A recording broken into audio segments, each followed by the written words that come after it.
नारायण। ये बोलते कम हैं, इसका अर्थ ये नहीं है कि जानते नहीं। रुचि अपनी अपनी होती है। और मैं एक संकेत कर दूं, एक परिवार का दायित्व हो तो व्यक्ति को नींद आना कठिन हो जाए। अगल बगल ये सब जो महान भाव बैठे हैं, हमको इन्होंने निश्चिंत करके रखा है। खूब खर्राटे लेकर समय पे सोता हूँ, जगता हूँ। 1 मिनट भी मेरा समय व्यवस्था को लेकर नहीं लगता। ऊंची बात है। और वो केवल 1/4 भारत या 1/4 विश्व नहीं, पूरे विश्व में और 14 भुवनों का ब्रह्मांड, सब जगह मेरी दृष्टि है। कहाँ क्या विकृति है, कहाँ क्या संस्कृति है, लेकिन मैं इतना निश्चिंत हूँ। ये सब जो महान भाव हैं, ये लोग मठ की व्यवस्था संभालते हैं, हमको निश्चिंत रखते हैं। आज भी मैं सुबह 6 या 6:30 बजे से 10:30 बजे तक कंप्यूटर पर ग्रंथ लिखता हूँ। अभी जाऊँगा 1 घंटे के बाद, फिर रात के 10 साढ़े 10 बजे तक ग्रंथ लिखूँगा। जितना निश्चिंत मैं शंकराचार्य पद के पहले था, उतना निश्चिंत मैं आज भी हूँ। तो ये सब भगवान के भेजे हुए ऊर्ध्व लोक से आए हुए ऋषि मुनि हैं, जिन्होंने हमको ये अवसर दिया है कि जब मैं शंकराचार्य के पद पर प्रतिष्ठित हुआ, 2.5 वर्षों तक मैं भाग रहा था कि शंकराचार्य का पद न मिले। पूर्वाचार्य महाराज ने घेर के शंकराचार्य का पद दे दिया। सच्ची बात है, कमरा बंद करके मैं 2.5 घंटे रोया। अब सोने चांदी के आसन पर बैठे रहो, छत्र चमर बालों को पास में रखो, बिरदावली सुनते रहो, जीवन व्यर्थ चला जाएगा। जिस पद के लिए लोग तरसते हैं, नकली शंकराचार्य बन के घूमते हैं, उस पद की बात।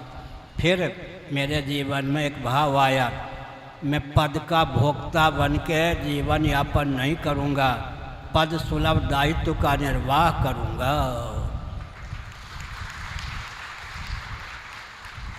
राष्ट्रपति हो, प्रधानमंत्री हो, मुख्यमंत्री हो, राज्यपाल हो, घर के मुखिया हो, कोई भी हो, जब पद सुलभ दायित्व का निर्वाह न करके पद का भोक्ता बन जाते तो पतन हो जाता है। पद सुलभ दायित्व का निर्वाह करें तो हर समय संघर्ष रहता है, जीवन में जंग लगने का कोई सवाल ही नहीं उठता। तो मुझे बहुत प्रसन्नता है, जितना निश्चिंत। अंतर क्या है, लोग समझते थे जब मैं शंकराचार्य नहीं था कि लाखों रुपये इनके पास, 1 महीने में केवल 2 रुपया में स्वामी जी को जेब खर्च के लिए दे पाता था, मुश्किल से। इतने ही पैसे होते थे, 1 महीने में 2 रुपया दे पाता था। लेकिन लोग मुझको लखपति करोड़पति उस समय भी समझते थे, क्योंकि दीनता मलिनता मेरे जीवन में है नहीं। पर शंकराचार्य का पद बहुत ऊंचा है। मैंने कहा कि ये सब जो साथ वाले हैं, नीचे भी बैठे हुए हैं, सब हमको निश्चिंत किए हुए हैं। पहले ये होता था, ग्रंथ तो लिखता था पर ग्रंथ लिखाने के पैसे नहीं होते थे। नैमिषारण्य में जब मैं था, इतना सा मिट्टी का तेल दिया जाता था लालटेन के लिए, वो 1 घंटा भी जला पाना कठिन था। एक कलम ले लेता था, 2 रुपये में उन दिनों वो कलम मिलते थे। रात्रि में कोई भाव आता, अंधेरे में इस पर लिखता था।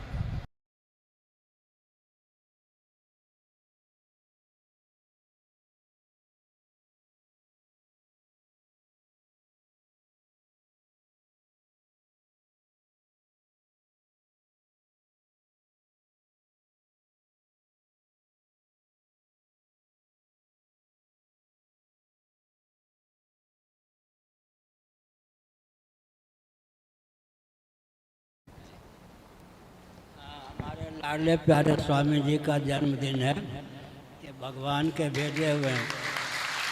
सुनिए,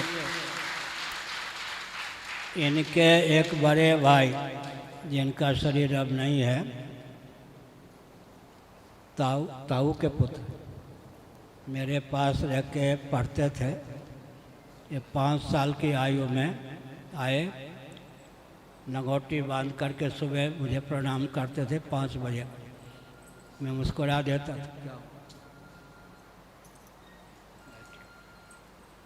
बैठो, अभी 1 मिनट बैठ जाओ। 5-6 दिन बाद मैंने कहा घर जाओ। इन्होंने कहा मैं महान बनना चाहता हूँ, घर में रह के महान नहीं बन सकता। तुमने कहा रहो। हर हर महादेव। आज इनका जन्मदिन है। भगवत कृपा से खूब स्वस्थ रहें, सानंद रहें, दीर्घ जीवन यापन करें, अपने लिए, विश्व के लिए, ब्रह्मांड के लिए वरदान स्वरूप सिद्ध हों।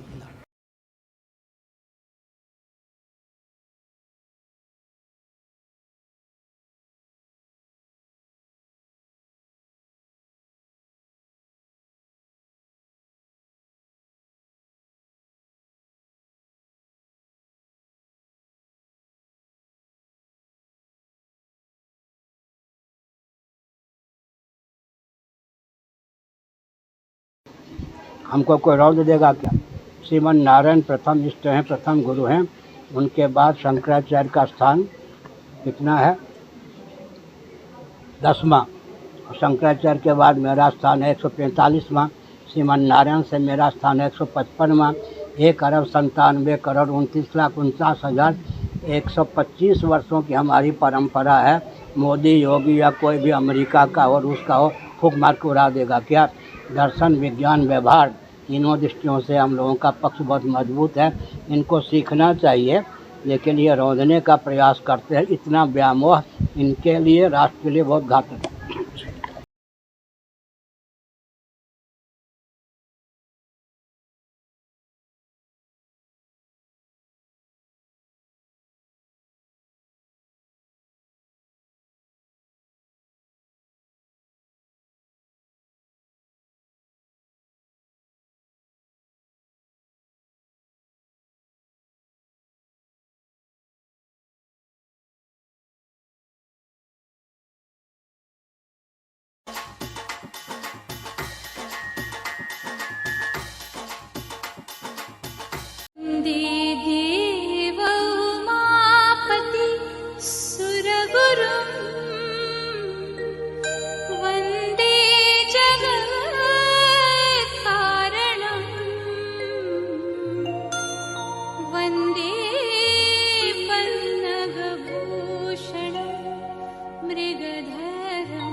जो गुरु से घुल मिल जाते हैं, यारी दोस्ती करने का प्रयास करते हैं, समझते हैं डायरेक्ट मेरा प्रवेश हो गया सीधे, वो 4 खाने चित्त हो जाते हैं। गुरु के साथ जो परिकर रहते हैं उनको सम्मान नहीं देंगे, स्नेह नहीं देंगे, उनको अपने से हीन समझेंगे, गुरु के पास आप कभी पहुंच नहीं सकते। भगवान शिव के परिकर हैं, उनको अंगूठा दिखाकर शिव जी तक कभी पहुंच ही नहीं सकते। सबसे बड़ी नादानी यह होती है कि गुरु के परिकर को कुछ न गिने और समझें कि हमारी सीधी गति है गुरु तक। बड़ी मूर्खता है वो। और साथ वालों का अपमान कर दिया तो समझिए कि गुरु का ही अपमान हुआ। तो पहले गुरु के पास जो रहते हैं बड़े पुण्यात्मा हैं, तपस्वी हैं, महात्मा हैं, तब टिक पाते हैं। सचमुच के जो गुरु हैं उनकी सेवा में इधर उधर वाला व्यक्ति टिक सकता है क्या? हम लोगों के पास अहंकारी आलसी कोई टिक सकता है? एक दिन भी नहीं टिक सकता। और डरपोक टिक सकता है? मैं जैसा बोलता हूँ हर समय बम गोले बारूद का भय रहता है, तो उस भय को भी कुछ नहीं गिनते, वो तो साथ में रहते हैं। इसीलिए सुनिए, जल के से बहुत दूर रहेंगे तो प्यास की निवृत्ति नहीं होगी, स्नान आदि नहीं होगा। जल से ज़्यादा मैत्री कर लेंगे तो डूब जाएंगे। अग्नि से ज़्यादा दूरी रखेंगे तो सर्दी का निवारण नहीं होगा, भोजन का निर्माण नहीं होगा। ज़्यादा घुल मिल जाएंगे, जल घुल जाएंगे। ऐसे लिए इसी प्रकार अग्नि जल के सेवन की जो विधा है, ठीक उसी प्रकार गुरुओं का सेवन करना चाहिए। मर्यादा का अतिक्रमण न करके शील, स्नेह, संकोच सेवन करना चाहिए। कठिन काम है। आचार्योपासनम के पहले भगवद गीता के 13वें अध्याय में कई घाटियाँ बताई गई। अमानित्वम, अदम्भित्वम, ये सब 5वें स्थान पर है आचार्योपासनम। मान आदि से रहित होकर, ठीक है, अहिंसा, क्षमा, शांति, इन सब गुणों को पहले अर्जित करें, फिर आचार्य से लाभ उठाने का प्रयास करें, मंत्र जप करें, अपने दायित्व का निर्वाह करें और अपनी सीमा में साधन का अनुष्ठान करें और हमेशा शील का परिचय दें। शील का त्याग करके कोई ईश्वर गुरु से लाभ नहीं उठा सकता।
अब मैंने सोचा कि बहुत बहुत समय हो गया है, बहुत एक गुरुदेव कहते हैं एक पद पर अधिक समय तक किसी को रखना नहीं चाहिए, नहीं तो फिर वो दुर्बलता देखेगा, ऊटपटांग चेष्टाएं करेगा, मानसिकता दुर्बलता हो जाएगी। इसलिए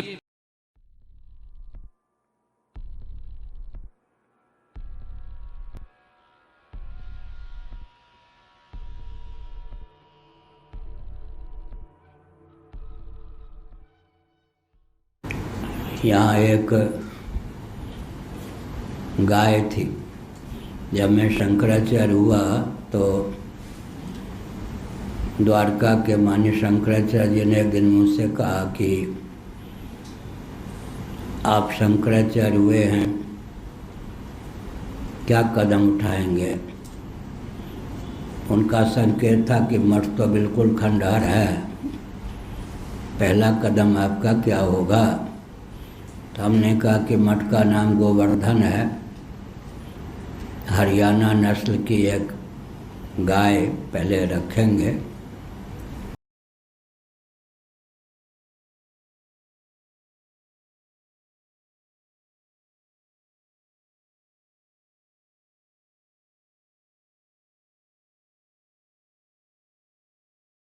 अब कोई व्यक्ति कितना भी हमको दंड देना चाहे, लेकिन फिर भी कोई इधर से उधर नहीं कर सकता।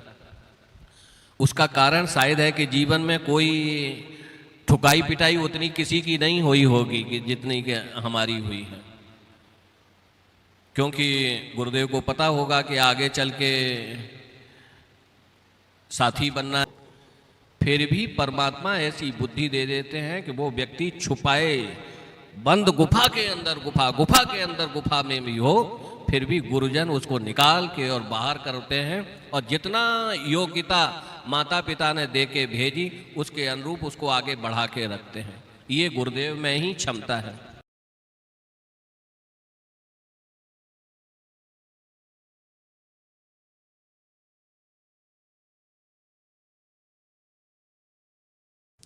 Alleged threat to Hindu seer from Al-Qaeda. Revered Hindu religious leader Shankaracharya of Puri has allegedly received a mail threat from Al-Qaeda warning him of dire consequences if he does not embrace Islam. The postcard carrying the threat was received by the disciples of Swami Nishchalanand Saraswati Dev on November 26th in Puri in eastern Orissa. The postcard carries the threat signed underneath by Al-Qaeda. यही कहा है कि मैं शंकराचार्य जी अगर इस्लाम कबूल कर लें और यदि नहीं करते हैं तो उनके अनुयायियों के सहित उनको और उनके मठ को मैं ध्वस्त कर दूंगा। Security has been beefed up in and around Shankaracharya's religious institution in Puri.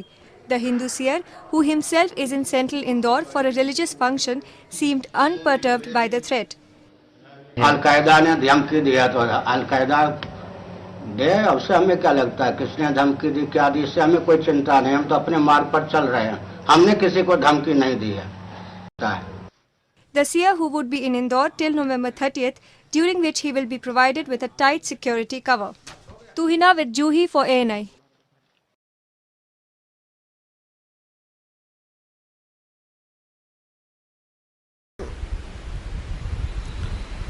संसृज सागर निपतल्लोक समुद्धान कारणी भूत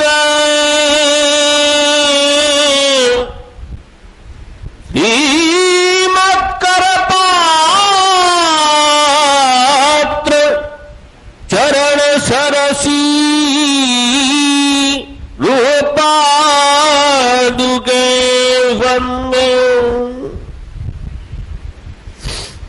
पूज्य गुरुदेव के चरणों में प्रणाम।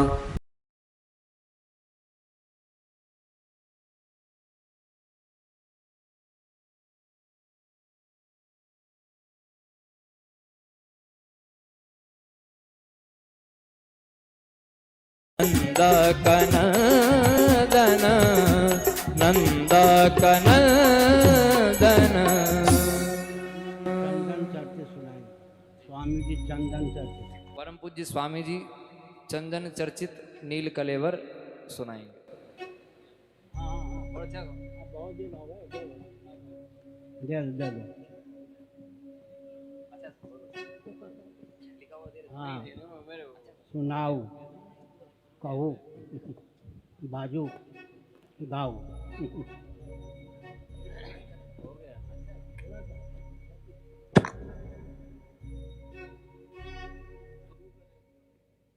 आप कहो तब मैं तो लवशंका जाऊंगा।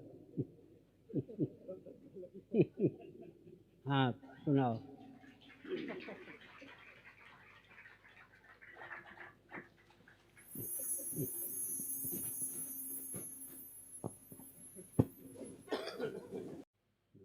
चंदन चर्चित नील कलेवर पीत वसन वन माली जय जय चंदन चर्चित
हम क्या हैं तुम्हें दिखाते हैं, पल भर में अभी सुखाते हैं। लक्ष्मण समीप जरा आना तो, शरचाप मेरा पकड़ाना तो, एक बाण से अभी मिटाता हूं, धरती से इसे हटाता हूं। लंका को आज ही है जाना, क्या इसके बल पर रण था ना। मैंने सोचा इन्हें मान मिले, धरती पर बहु सम्मान मिले। कामी हरि महिमा ना सुनता, क्रोधी भी शांति नहीं चुनता। लोभी वैराग्य से दूर रहे, ममतारत ज्ञान को व्यर्थ कहे। इनको समझाना है वैसे, ऊसर में बीज पड़े जैसे। क्यों चला तौलने राम को तू, इस राम बिना किस काम का तू। मेरी क्षमता तो न्यारी है, तुझ पर सौमित्र ही भारी है। पहले दिन लक्ष्मण बोला था, शायद तेरा मन तोला था। आज्ञा यदि पाता शेष मेरा, ना दिखता कहीं अब शेष तेरा। निज धनुष उठाता लखन अगर, बिन मांगे देता मुझे डगर। वो देख अंजनी लाल है ये, तेरे जैसों के काल हैं ये। इस कपि से रवि थर्राया था, फल समझ उसे जब खाया था। हनुमान इशारा भी पाते, चुल्लू में तुझको पी जाते। जब सखा विभीषण युक्ति कही, जाने क्यों मुझको लगी सही। इस कारण तुझे मनाया है, मनुहार का पथ अपनाया है। श्रद्धा से तुझे पुकारा है, तू समझा राम बेचारा है। रामत्व देख अब राम का तू, रामत्व देख अब राम का तू। ले पकड़ मार्ग यमधाम का तू।